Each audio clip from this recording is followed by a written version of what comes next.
Welcome back, everyone. This is Dan and Audrey at FantomWorks. We get thousands of questions, why can't we do full restorations for $5? Why can't we finish stuff in record time? And I just wanted to show you one thing. So Audrey, how long have I asked you to find that lower lollipop for a 57 Corvette? This car, which about the only thing we have to do is clean it, buff it, install a couple last pieces, but we can't deliver it because of this, right? Right. So how long have you been looking for that one part that's in your hand? Since the car came in, so. Year and a half? Yeah. Okay, for a year and a half, we've been searching for this part. It doesn't exist. In COVID times, it went out of production. I don't know why. I don't know if somebody got COVID and stopped producing it or something happened, but no longer available. There are none in the world. And can that one be chromed? No. So the answer, I'll tell you the answer is yes. I can put my pinky through it. Well, okay, so the answer is for enough money, anything can be done. So now the question is, how much do you think that should cost if that were a reproduction? I don't know, a couple $100. Yeah, it's about $200 as a reproduction. How much do you think that cost to get chromed if it was in really good shape? A couple $100. Probably $400 today. Right. How much do you think it would cost to re-chrome it as is? I mean, it wouldn't be worth it. Potentially thousands of dollars. I mean, it goes that crazy. So, because the problem, and I know you won't be able to see it as closely as we are, but as Audrey said, now her pinky's much smaller than mine, but she can probably put her thumb through it, okay? In fact, she could probably fit most of her leg, but that's a whole other issue. So that part is unobtainium. We can't deliver the car without it, and we can't deliver the car with that part. This is what the owner brought us in, and he admitted that he left the car out in the rain for decades, and that's why it looks like it is, but we can't deliver this car. So there's a problem, and just a fun one. So set that down, and we're gonna go talk to, I saw Colin doing something, and I'm not sure what he's doing. So please follow us here.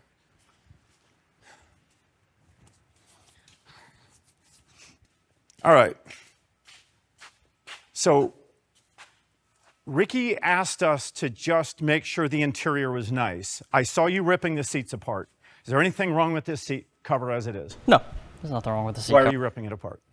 Because we put a 4-link setup in it.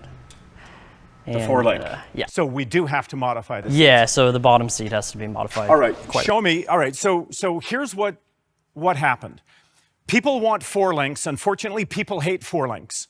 And it's a love-hate relationship. They want the anti-torque capability of a 4-link, which means you don't get wheel hop, you get great burnouts, the car goes straight down the road. What's the problem with a 4-link?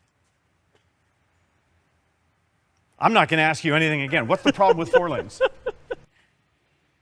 As far as that we have to modify the seat? No. It takes up the space? No, that's why we're doing this 4-link. What's wrong with 4-links?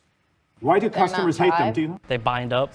Customers hate them because they're loud. Squeak. They click and they bang and they pop. As every time you hit a bump, it sounds like you've got chunks of your car falling off. And people return their cars and go, "What's wrong with my car?" And I say, "It's because you got a 4-link."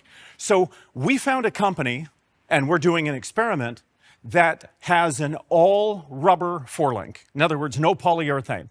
I hate polyurethane. So we're doing a rubber 4-link. Yep. So show me, because I haven't seen this yet, show me what the problem is, because we knew there was going to be a problem. I just didn't know exactly how bad it was going to be. So we were able to get the back of the rear seat to actually fit properly and sit down in the car exactly where it originally would. Okay. But you can clearly see where Davey had to weld in the mounts for the 4-link. We're not even close to fitting the rear seat. Oh, okay. So, and if memory serves me right, that's about where your butt crack goes, right? Yeah, pretty much. So in other words, that's almost on your spine. So would you say that at this point, the car for a 200-pound person in the back seat is probably not a good option anymore? Yeah, I'd say so. Okay, but maybe for kids? Yeah, absolutely. I think it'd be fine, yeah. So the reality is a Camaro, which was never a great backseat passenger car ever, because you have to have legs about like this long to fit into a Camaro, but now it's even a little bit worse, right? Yes. Yeah. So the question is going to be was this a good trade-off? I'll tell you, I love a 4-link. I hate the sound of a 4-link. So if this car actually performs like a 4-link, because we've now got 500 horsepower in it, if it performs like a 4-link but doesn't sound like a 4-link, I would trade backseat comfort. You know why? Absolutely. Because you don't sit them in anyway. Because nobody sits in the back seat of a Camaro if they're not sitting up front. A Camaro is really a 2, it's really a 2+2, right? Yeah. They don't call it that, but it is. All right, so what is the plan here? So give me the 1-minute version of what you're doing to make this seat fit in that car. So we're going to strip it down to the bare frame so we can actually see where it's hitting inside the car instead of just trying to guess. And then wherever it's hitting, we're going to actually cut out those parts of the support, but then weld in supports kind of around it, so that way we're not losing any structure to it. So based on my memory of what I just saw, it's the springs right here. We're going to be cutting this out. Yep.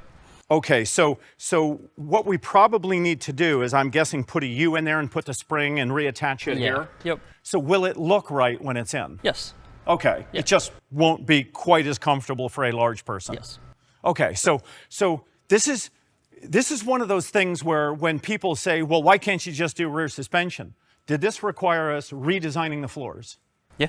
Do we have to rip out the interior, weld, put the interior back in, and now modify and build custom seats? Yep. Okay, so that's a great example of a simple job, like putting a bolt-in 4-link, theoretically, into the car, and you end up with whole bunches of mods. Now, what do you think? Do you like this system?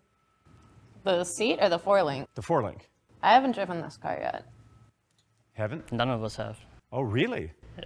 Davey's driven it. I've driven it. Yeah, but no, I haven't driven it. So Okay. when I drive it, I'll let you know. Yeah. I don't make my final comment on whether I like a car, not until it's fully assembled, because only then do all the rattles, pops, bangs, and everything manifest themselves. You really can't test a car when there's a milk cart in the front seat, for a front seat, and you're driving down the road, because it's unsafe. And the car does run great. We won't know if it sounds and feels great until you're done with this. How long do you think it's going to take you to get this seat back in the car? Will you have it in today? That would be a nice goal. Yeah. A nice goal. That's another way for no. All right. Come on, Audrey. All right. This is one of those cars that has haunted me. Why has it haunted me and the shop? Because it won't go. It won't go home. All right. And why won't it go home? Because it's angry. Okay. I'm going to talk a little bit more car talk than that. This is a 1976 Torino with a 1970 version 460. So it is the earliest 460 block produced by Ford, and that, it turns out, has come to haunt us. So the car came in, the engine had been sort of put together very wrong. The pistons were about 15 or 20 thousandths smaller than the holes that had been bored out. And it was just a train wreck. We couldn't start it. It had to be pushed into the shop.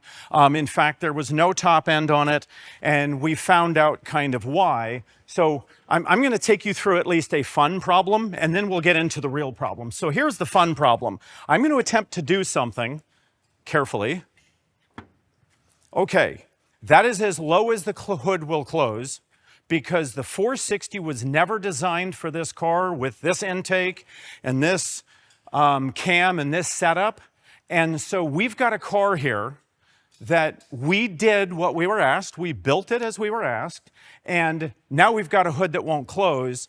And I went back to the owner and I said, this is, what do you want to do about this? And he said, leave the air cleaner off and I will figure it out on my own. So I was actually very happy to do that. I mean, I'm going to let the owner figure this out, but you can see how small this air cleaner is, and yet it still won't close. In fact, the hood only clears the carburetor by probably 1/4 inch. So when I say there's no room, I mean there's no room. But that isn't the reason that the car hates us.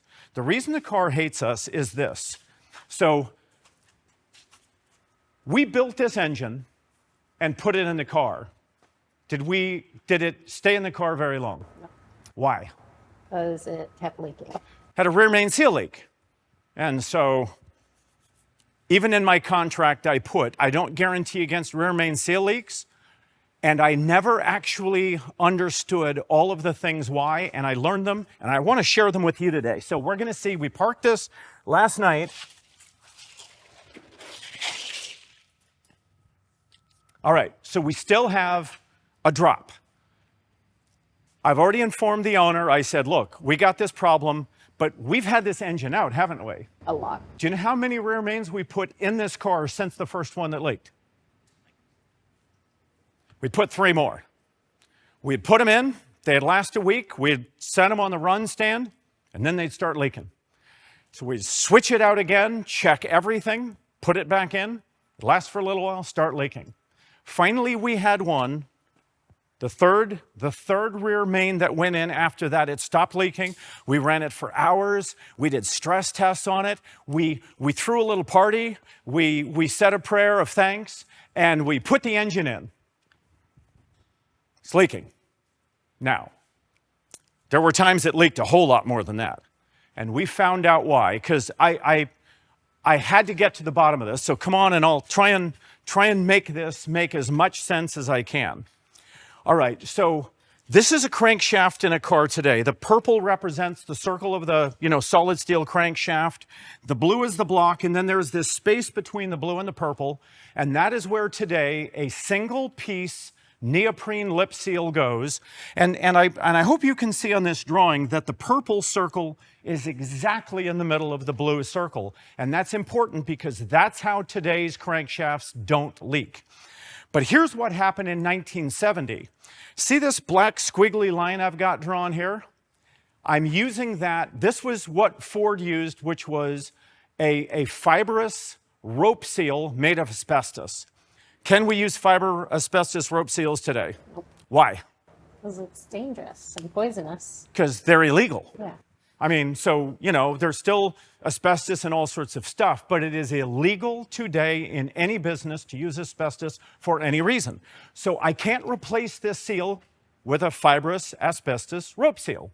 So I have no choice but to replace it with a different type of seal. I can either replace it with a nylon rope seal, which just gushes oil, or I can put in a replacement 2-piece neoprene seal, only we've got a problem. When we take this fibrous rope seal out, which is what I'm sort of demonstrating with my finger here, I'm going to do it as best as I can. I want you to notice that the purple is not exactly in the center of the blue. And so this is what happened in 1970. Because Ford, Chevy, all of the manufacturers were using these really thick, fat rope seals, they didn't have to have super exacting tolerances on drilling. So they machined the block, and if the block was machined 2 or 3 or 4 or 5 or 10 thousandths out of true, it didn't matter because that great big nasty fat rope seal went in there and it sealed it up. But we're not allowed to use them today, and so when we put in a neoprene lip seal, which has tolerances of just a few thousandths, guess what happens when the crank is here and the neoprene lip seal has a bit of a gap right there, and you build pressure in the engine? That's what happens. And so what I found out was, it doesn't matter how many times I throw a new neoprene lip seal in there, the tolerances on the crankshaft journal are not true enough, and it's going to leak every time, and there's nothing you can do about it. You can't retrue that journal, so this is a problem, and I just wanted to explain to people why this happens. Then there's one more little fun fact. Today's seals are also made in 2 pieces, and they're made out of Viton, and there is a tendency when this crankshaft goes fore and aft to actually create a little tiny defect right there at the split, and that split causes more problems, again, more leaks. So long story short, the best you're going to get is a car that probably leaks a little, very rarely if ever, unless you just happen to get a perfectly trued machined hole from the 60s and 70s, you're going to end up with a leaking crankshaft. Now, we're going to do one more thing. We're going to paint a truck real quick, so come on over here.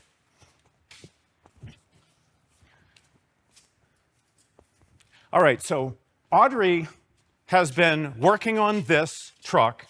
But I need you to do something, Ashley. Can you right now, did you program it to where you can show us? All right, so Ashley's going to show you very quickly what this looked like, a week ago, roughly? About a week ago. All right, and this process does take several days. It only takes an hour or two a day, but it takes several days. So take a look at it now, and here's what I gave Audrey to start with. So Audrey, take this. This is the red paint. So what you search for, and we're very fortunate because we have lots and lots of leftover paints from little touch-up jobs here and there. And so put that paint against here and take a look at, can you see that this red is the similar tone, but it is a darker red. It is definitely sort of got more hues in it. All right, so that's where we come to this really cool chart. We have the red that we're after, and we have the red that we have. So Audrey, that red, so there are, in my opinion, you can mix any color pretty darn close if you have 5 colors. You need black, white, true blue, true red, and true yellow, which are all the colors in the spectrum. So that red, which way do we need to take it? What tones in it do I need to lighten it or darken it? Lighten it. I need to lighten it. So you have to be careful. When I say lighten, I'm not talking about a lot. So we have to look at white. White reduces the intensity of a red, but now we have to look at it against this. What color has been added to this red that is not in that red? This one's more of a yellow red. It's got a yellow hue. So right now, the red that we've got is kind of right there. It is a red with a lot of yellow added. And so the only way you can un-yellow a red is you have to do one of two things. You have to move straight toward a red pigment or a red-blue pigment combination. So what we did was we took this red and we needed it to be a truer red with less yellow, so we actually added more pure red pigment to it, and then we added white. And what do you think of the color combination that we ended up with? I think it matches pretty well. Okay, so this is where, folks, I'm going to remind you that Van Gogh was not like Rembrandt. We're more like Van Gogh around here. So take a look, and Benicia, can you see this area right here really nice and closely? How many chips, how much missing paint was there from that section, Audrey? There was less paint than metal. I think there was possibly, it was an equal equation of just about as much metal showing as paint. And yet right now, from there, and you're fairly close to this truck, can you see where all the paint was missing? Okay, so what we've got is we've got a match that using this chart, and this is a very basic chart to use, but it'll work. And how you use this chart is go out and buy yourself these 5 colors of Hot Shot paint. Hot Shot is the best thing to use. It's already got the clear in it. It doesn't need activator. And you can, I'm sorry, 1 shot. I apologize. Thank you. See, that's why Audrey does this stuff more than I do. So you take 1 shot, get black, white, the truest blue they have, the deepest red they have, and the brightest yellow they have, and you can mix just about any color in the universe that is a solid with those. We'll talk about metallics on a different day. So, Audrey, do you think the owner is going to like this? I hope so. If you get close enough to this, if you walk within 1 foot, can you see the touch-ups? Yeah. You can. But can you see them from standing 5 or 6 feet away looking at the vehicle? You can't. And my mom always said, would it look good on a trotting horse? I would say this looks excellent. You've done a great job. All right, so now we just need to talk about what's coming up. For our loyal, dedicated fans, and I do appreciate you guys hanging out with us, we've been working for the last 6 months every day on building a new season of FantomWorks. And for our loyal fans, there's a link now below, so somewhere like around where my feet are, that will have a link for you to go and see our first entire new hour episode, the premiere episode of our new season. Have you seen parts of it? No. You haven't seen parts of it? I've watched it. It's pretty good. It's an advanced preview. For our loyal fans, please follow the link. Look, folks, there is a charge to it, and you have to understand, we're funding this in-house. We're trying to get ready to build a next season and get FantomWorks completely rebooted. It's more complicated than you can imagine because we're working with networks both in the United States and overseas right now. There's 10,000 legal things, so it does take time to 9 women can't make a baby in 1 month. And let me tell you, it takes 9 months to make 1 season of a show when you're working your butt off. So that's what we've been doing. We're still working. We got lots more work to do. Please support us. Please follow the link, watch the show. And what have you got to say now? I got work to do. You got work to do? I do too. Folks, thank you so much. Please stay with us. Like, subscribe, and we're going to try and do as many of these as we can, getting ready for our new season to release. So thanks so much. Hey folks, it's another video of me getting serious with you. I want to give you an update on what's going on with FantomWorks, the company, the production, and the videos we're putting together online. Yes, FantomWorks is still working on classic cars and expanding into more trucks, off-road vehicles than ever before. We've even got some stuff so off-road it's kind of almost in the air. People are still submitting their builds to our website, and we're working on the projects with the owners who fit the FantomWorks motif. Yes, self-sufficiency has always been an important principle to me. We've been working on expanding our ability to help others in their journeys for self-sufficiency and healthier living.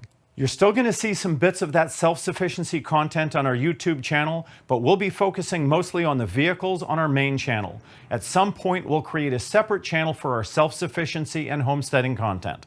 Yeah, what you guys have been seeing is webisode content, live streams, podcasts, and small bits of what's going on. We're making a new show. We're talking with networks for where it's going to air. We're going to be showing you bits of the builds through the webisodes, and the full builds will be in the new full-length show. We are doing this on our own, partnering with a local production company called CMAX Media.